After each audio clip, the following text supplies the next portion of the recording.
ओम नमो भगवते वासुदेवाय। मित्रों, आपके और आपके परिवार पर भगवान नारायण की कृपा सदैव बनी रहे। माघ मास में स्नान, दान, उपवास और भगवान माधव की पूजा का अत्यंत महत्व है। माघ मास में गंगा स्नान अवश्य करें और अपने सामर्थ्य के अनुसार दान जरूर करें। चलिए शुरू करते हैं माघ मास महात्म्य का दूसरा अध्याय। राजा के ऐसे वचन सुनकर तपस्वी कहने लगा कि हे राजन, भगवान सूर्य बहुत शीघ्र ही उदय होने वाले हैं, इसलिए यह समय हमारे लिए स्नान का है, कथा का नहीं। सो आप स्नान करके अपने घर को जाओ और अपने गुरु श्री वशिष्ठ जी से इस महात्म्य को सुनो। इतना कहकर तपस्वी सरोवर में स्नान के लिए चले गए और राजा भी विधि पूर्वक सरोवर में स्नान करके अपने राज्य को लौटा और रनिवास में जाकर तपस्वी की सब कथा रानी को सुनाई।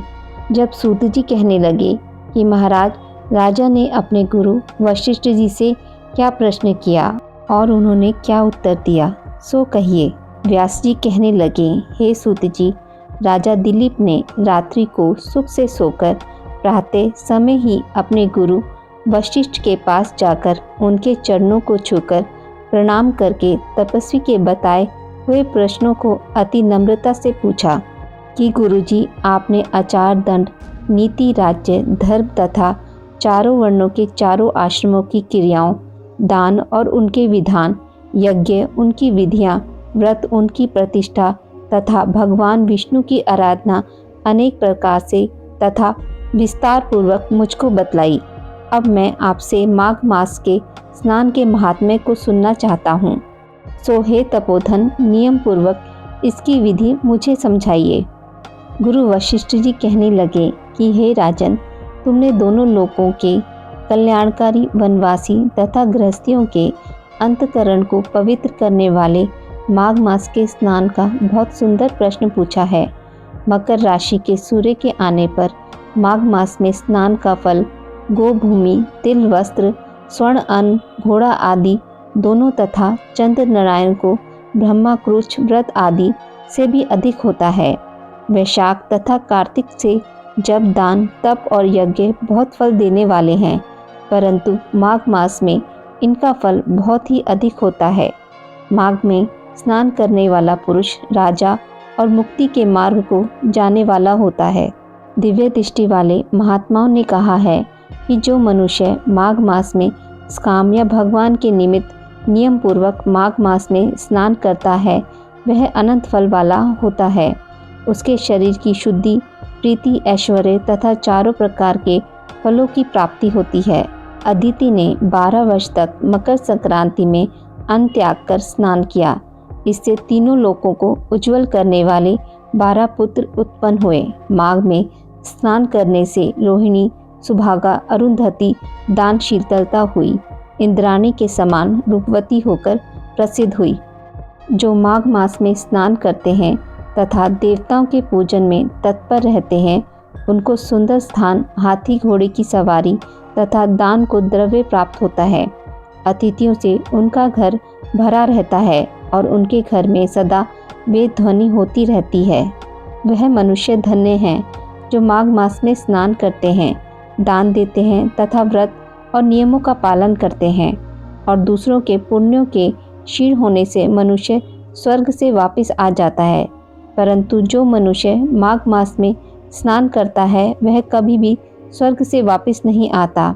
इससे बढ़कर कोई नियम, तप, दान पवित्र और पाप नाशक नहीं है। भृगु ऋषि ने मणि पर्वत पर विद्याधरों को यह सुनाया था।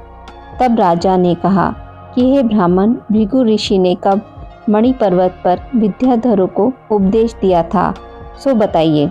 तब ऋषि जी कहने लगे कि हे राजन, एक समय 12 वर्ष तक वर्षा न होने के कारण, सब प्रजा क्षीण होने के कारण संसार में बड़ी उद्विग्नता फैल गई। हिमाचल और विंध्याचल पर्वत के मध्य का देश निर्जन होने के कारण श्राद्ध, तप तथा स्वाध्याय सब कुछ छूट गए। सारा लोक विपत्तियों में फंसकर प्रजाहीन हो गया। सारा भूमंडल फल और अन्न से रहित हो गया। तब विंध्याचल से नीचे बहती हुई नदी के सुंदर वृक्षों से आच्छादित अपने आश्रम से निकलकर श्री भृगु ऋषि अपने शिष्यों सहित हिमालय पर्वत पर गए। इस पर्वत की चोटी नीली और नीचे का हिस्सा सुनहरी होने से सारा पर्वत पीतांबरधारी श्री भगवान के सदृश लगता था। पर्वत के बीच का भाग नीला और बीच बीच में कहीं कहीं सफ़ेद स्फटिक होने से तारों से युक्त आकाश जैसी शोभा को प्राप्त होता था। रात्रि के समय यह पर्वत दीपकों की तरह चमकती हुई दिव्य औषधियों से पूरित किसी महल की शोभा को प्राप्त होता था। वह पर्वत शिखाओं पर बांसुरी बजाती और सुंदर गीत गाती हुई किन्नरियों तथा केले के पत्तों की पताकाओं से अत्यंत शोभा को प्राप्त हो रहा था। यह पर्वत नीलम पन्ना पुखराज तथा इसकी चोटी से निकलती हुई रंग बिरंगी किरणों से इंद्रधनुष के समान प्रतीत होता था। स्वर्ण आदि सब धातुओं से तथा चमकते हुए रत्नों से चारों ओर फैली हुई अग्नि ज्वाला के समान शोभेमान था। इसकी कंदराओं में काम पीड़ित विद्याधरी अपने पतियों के साथ आकर रमण करती हैं और गुफाओं में ऐसे ऋषि मुनि जिन्होंने संसार के सब क्लेशों को जीत लिया है, रात दिन ब्रह्म का ध्यान करते हैं और कई एक हाथ में रुद्राक्ष की माला लिए हुए शिव की आराधना में लगे हुए हैं।